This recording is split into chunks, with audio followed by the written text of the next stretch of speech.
Fala, Blaugranas! Matheus Norman aqui para mais um vídeo no canal do Blaugrana Brasileiro. Hoje nós vamos para a nossa segunda edição do Blaugrana Responde, onde você manda as suas perguntas na caixinha que a gente abre nos stories do Instagram e eu venho te responder aqui no YouTube, tentando, mas raramente conseguindo, responder todo mundo. Como sempre, eu não leio as perguntas de antemão, a minha esposa fica atrás da câmera lendo para mim e eu tento dar a resposta da maneira mais natural possível, que é como vocês preferem. Só que antes da gente ir para as perguntas e respostas, eu vou te lembrar, porque eu sei que tu esquece, deixa aquele engajamento aí no nosso vídeo.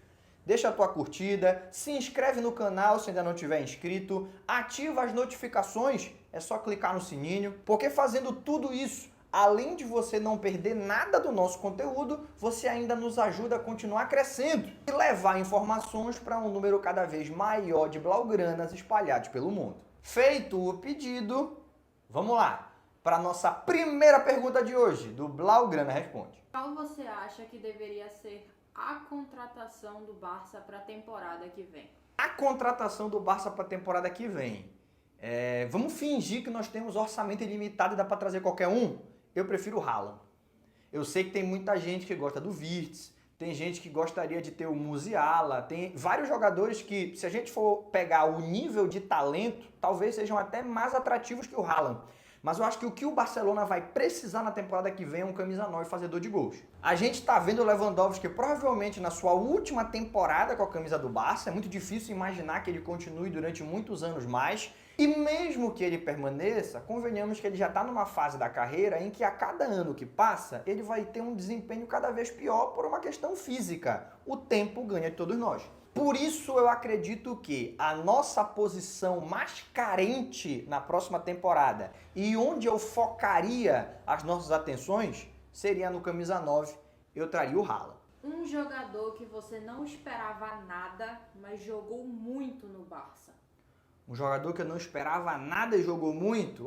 Cara, que acabou de se aposentar esse ano, que é o Paulinho. Eu juro pra você que quando o Paulinho foi anunciado no Barcelona, eu fui um daqueles torcedores que ficou tentando entender de onde tiraram que o Paulinho poderia jogar no Barcelona. E no final das contas, mesmo que ele não tenha sido um grande ídolo da torcida, mesmo que ele não tenha tido desempenhos brutais com a camisa do Barcelona, ele foi bastante consistente, ele fez muitos gols, e isso é sempre importante, e mesmo que ele tenha ficado pouco tempo, eu acho que ele foi um dos jogadores que calou a minha boca. Eu não sou o dono da verdade, muitas vezes eu vou me enganar, e no caso dele eu estava enganado. E eu acho, inclusive, que o que prejudicou um pouco o Paulinho nessa chegada foi que a mídia brasileira acabou cobrindo a vinda dele para o Barcelona como se ele viesse para ser o substituto do Iniesta, do Rakitic ou de algum dos meio-campistas lendários que já estavam na equipe. Talvez, se a chegada dele tivesse sido mais silenciosa, nem houvesse uma aversão inicial tão grande ao seu nome. Mas sem dúvida alguma, não só eu, mas muitos torcedores do Barcelona tivemos que calar a nossa boca com o desempenho do Paulinho. Qual sua projeção do Barça nessa temporada? Tanto Champions, La Liga. Projeção do Barça nessa temporada, para mim, é brigar por todos os títulos. Eu já falei isso várias vezes lá na nossa rede social no Instagram. Aqui no YouTube ainda não tive oportunidade de dizer, mas para mim o Barcelona é o favorito para ganhar o Campeonato Espanhol e eu falo isso desde o início do campeonato, desde antes da primeira rodada. No quesito Champions, aí eu já falei inclusive aqui no próprio YouTube, não tem como a gente definir agora quem vai ser o campeão. Isso é algo que tem que ser analisado semana a semana. Você pega um adversário muito forte, mas o adversário está desfalcado, você pode acabar passando mesmo não tendo o melhor time. E o contrário também acontece. Você tem o melhor time, vai enfrentar um adversário que não deveria fazer frente à sua qualidade, mas como você tem desfalques, tem suspensões, às vezes um erro de arbitragem, alguma coisa do tipo, você acaba sendo eliminado. Mata-mata é isso. Mata-mata você tem que analisar jogo a jogo. É impossível prever no início do campeonato quem vai ser campeão. Mas que o Barcelona briga, como há muito tempo não era possível a gente dizer que vai brigar, isso eu não tenho dúvida nenhuma. Para mim, favorito a ganhar a La Liga e um dos candidatos a ganhar a Liga dos Campeões. Você acha que o Frenkie e o Araújo vão renovar com o time? a renovação do De Jong e do Araújo é um tema polêmico, porque ambos já têm as ofertas na mão há muito tempo. E eles não estão tendo um comportamento que eu consideraria ideal na hora de dar essa resposta. Porque seja para dizer sim, seja para dizer não, eles têm o direito de dizer não, eles têm o direito de falar que não querem continuar no Barcelona, já houve tempo para eles terem respondido. Já dava para eles terem chegado com a diretoria e falado, olha, não quero ficar. E tá tudo bem, faz parte. O jogador não quer ficar, quer jogar uma outra liga, quer jogar uma outra equipe. A gente sabe que a torcida do Barcelona é uma torcida que fica muito em cima o tempo todo. Às vezes ele quer ir para um lugar em que ele tenha mais tranquilidade. Tudo bem, mas responde. Os caras não estão respondendo. Então a sensação que eu tenho é que eles não querem mais ficar. Eles querem ser negociados, mas eles ainda não tiveram a coragem de falar. Ou então eles têm tão pouco apreço que eles não estão nem se interessando muito em dar essa notícia de antemão, dar essa notícia com antecipação. Eles vão falar a hora que eles quiserem. Isso tem me incomodado bastante. Dizer sim ou dizer não é um direito do jogador. Mas não responder eu considero um desrespeito com o clube, mesmo que eles venham a responder positivamente. Já erraram de não ter respondido antes. Se além de demorar ainda falarem não, aí é um erro em cima do outro. Na tua opinião, qual a melhor posição para o Gavi jogar? Essa é uma pergunta muito boa, cara. Eu já pensei nela várias vezes e, a princípio, eu imaginava que o Gavi pudesse atuar ao lado do De Jong, que a gente acabou de falar mal aqui na resposta da outra pergunta, mas jogando bola ele é um dos, pelo menos, top 3 melhores jogadores na posição hoje no mundo. E ele, jogando ao lado do Gavi, eu acho que seria uma dupla muito interessante. Qual é o problema? O problema é que o Pedri está jogando recuado. E eu já falei isso várias vezes e repito, eu sou fãzaço do Pedri. Para mim é o jogador mais parecido, tanto em estilo de jogo quanto em capacidade de impactar as partidas, com o Iniesta. O jogador mais parecido em estilo de jogo com o Iniesta que o Barcelona teve até hoje é o Pedri. E é o tipo de jogador que você não pode deixar no banco. Então eu acredito que o Gavi, que é um jogador de altíssimo nível, mas como primeiro volante, eu não sei se ele vai conseguir se adaptar muito bem. Provavelmente vai acabar jogando um pouco mais adiantado.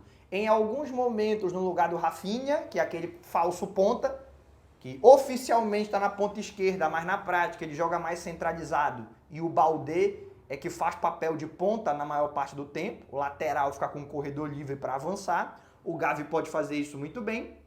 Ou então ele pode jogar no lugar do Pedri, quando for a vez do Pedri descansar, no lugar do Dani Olmo, atuando um pouco mais perto do gol, quando for a vez do Dani Olmo descansar. O Gavi vai ter minutos pra caramba, mas uma posição fixa dificilmente ele vai ter. E isso não é uma especificidade do Barcelona e nem do próprio Gavi, é o futebol moderno que trouxe essa novidade. Poucos são os jogadores que atuam em uma única posição e menos ainda os jogadores que são titulares absolutos todos os jogos da temporada.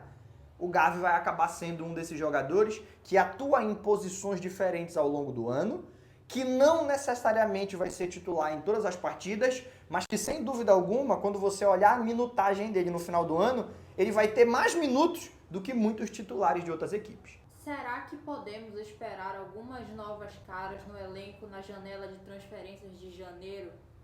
Eu acho muito difícil que aconteça alguma contratação interessante, de alto nível, de impacto na janela de janeiro. Porque a maioria dos times não vai liberar grandes jogadores em janeiro.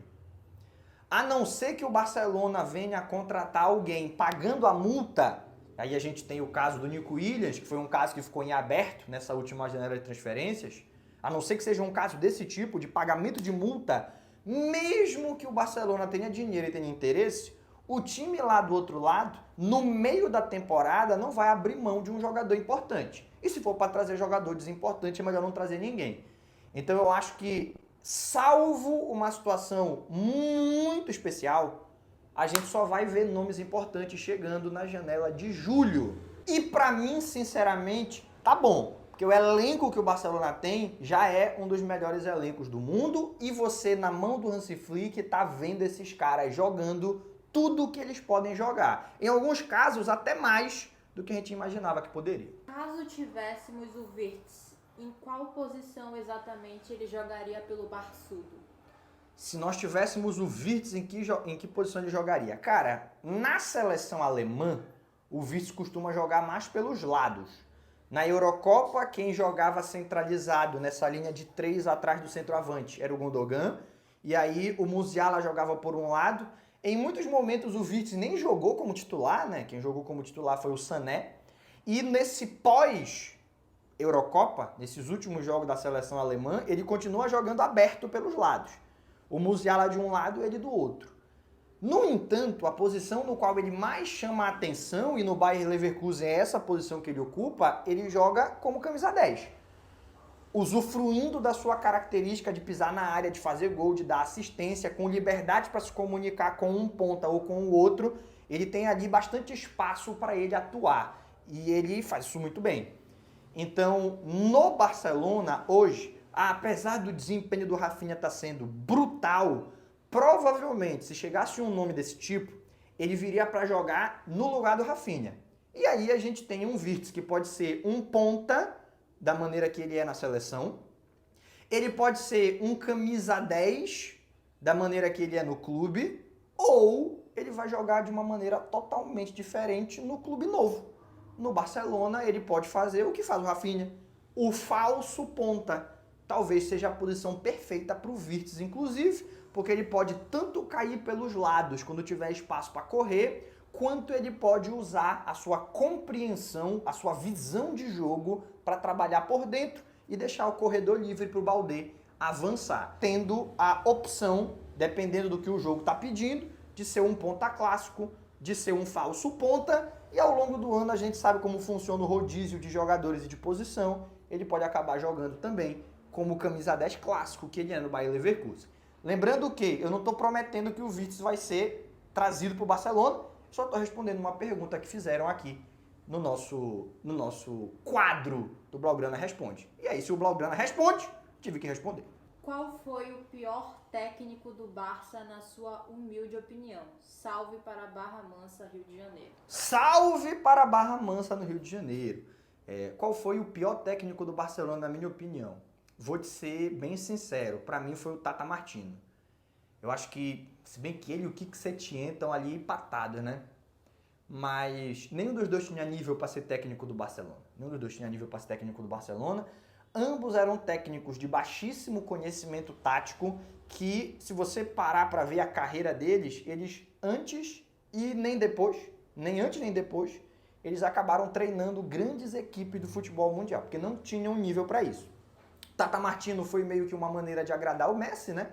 É um cara que o Messi tem uma relação pessoal muito positiva, e alguns dizem que foi pedido do Messi, outros dizem que o Messi nem precisou pedir, mas a gente lembra que foi uma época em que o time tinha um talento absurdo, vários jogadores de primeira prateleira no auge, e o time simplesmente não funcionava.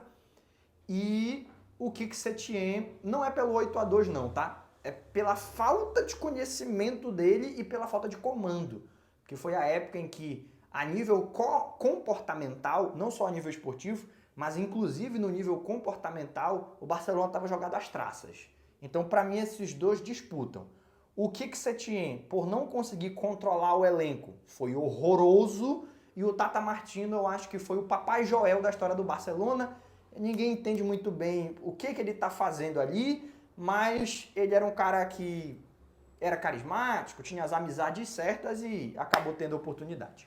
Quem devia ser o camisa 10 do Barça? Sua opinião. Invariavelmente, a camisa 10 vai chegar no colo do Lamine Yamal. E é merecido, e vai ser sensacional, e vai vender camisa pra caramba. Mas, digamos que o Lamine Yamal ainda vai ser o camisa 19 por mais uns 3 ou 4 anos. Que é para quando ele pegar a camisa 10, ele já tá numa situação de maturidade esportiva maior. Eu sei que é estranho falar isso, mas o Lamine Yamal ainda tem muito para crescer como jogador. Ele hoje já dá pra gente dizer que é o melhor jogador do mundo na atualidade. nessa temporada, nesse mês de agosto, melhor jogador do mundo, dá pra dizer que foi o Lamine Yamal, desde que a Eurocopa começou até agora. Lamine Yamal é o melhor jogador do mundo. Mas ele ainda vai se superar várias vezes até chegar no seu auge ali com os 23, 24 anos. Até lá, talvez ele não queira usar a camisa 10. Até lá, talvez ele queira continuar com a camisa 19 para não sofrer a pressão que o Ansu Fati está sofrendo. Quem deveria ser o camisa 10 nesse período? Para mim, o Dani Olmo. Pela posição que ele ocupa e pelo fato de que ele já usa a camisa 10 na seleção espanhola, então ele não vai ficar nem deslumbrado e nem se sentir pressionado. Por isso, até que o Lamine Yamal diga, estou pronto para usar a camisa 10, eu daria a camisa 10 para o Dani Olmo usar ou para algum reforço que venha a chegar. Vai que na próxima temporada chega o Musiala, chega o Wirtz, chega algum nome pesado. Dá a camisa 10 pro cara, até o Lamine Yamal tá pronto. Mas se for para falar do elenco atual, seria o Dani Olmo. Quase que eu digo daria pro Dani Olmo, aí ia ficar bacana o vídeo, né? Ia dar bom. Ia dar bom. Claro. Mas ficaria a camisa 10 com o Dani Olmo. Qual época você começou a acompanhar o Barcelona no estádio? No estádio, eu comecei a acompanhar o Barcelona quando eu me mudei para Barcelona em 2023. Antes disso, por conta da distância, eu já tinha visitado o Camp Nou, tinha ido no museu, tinha tirado foto no gramado e tudo mais, mas o primeiro jogo que eu pude assistir foi em 2023. Agora, minha relação com o Barcelona vem de muito tempo antes. Eu estava na 6ª série do ensino fundamental, que hoje a galera chama de 7º ano. Se já não mudaram o nome de novo, é assim que a galera conhece. Na minha época era a 6ª série do ensino fundamental, 2006. Todo moleque da minha idade tinha uma camisa do Ronaldinho Gaúcho, camisa 10 do Barcelona, e tentava imitar o Ronaldinho Gaúcho. Eu nunca tentei imitar o Ronaldinho Gaúcho porque eu nunca soube driblar. Nunca foi a minha característica. Mas eu usava a camisa 10 do Ronaldinho Gaúcho e jogava como se fosse o Eto'o. Ficava lá de camisa 9, tentando meter gol. E aí o cara que era o lateral esquerdo do time também tinha uma camisa 10 do Ronaldinho Gaúcho. Era ídolo da garotada como um todo. Eu acho que boa parte dos brasileiros também começou a torcer pro Barcelona graças ao Ronaldinho. Porque na época do Romário, uma minoria tinha acesso ao que era o futebol europeu. Na época do Ronaldo Fenômeno, ele ficou só uma temporada genial, mas uma temporada só, e também era uma época de dificuldade de acesso ao futebol europeu. Então o Ronaldinho Gaúcho foi o cara que mostrou o Barcelona para o público brasileiro numa época em que esse público já tinha condições de assistir. Porque apesar de naquela época ainda ser muito caro você assistir os jogos, eu naquela época não assistia jogo do Barcelona, mas você podia assistir os melhores momentos no YouTube. E nos melhores momentos do YouTube, quem mais aparecia era o Ronaldinho Gaúcho. A galera foi se apaixonando pouco a pouco, com o que pra mim é o time, é o clube com a história mais bonita do futebol mundial. Tá bom já, né? Já respondi bastante gente. Semana que vem vai ter de novo, fica tranquilo. Mas antes de você sair desse vídeo, se lá no começo você ainda não escutou o meu pedido, faz agora. Deixa o like, se inscreve no canal, ativa as notificações, é só clicar no sininho. Dessa maneira você nos ajuda a continuar crescendo e levar o nosso conteúdo para blaugranas espalhados pelo mundo inteiro.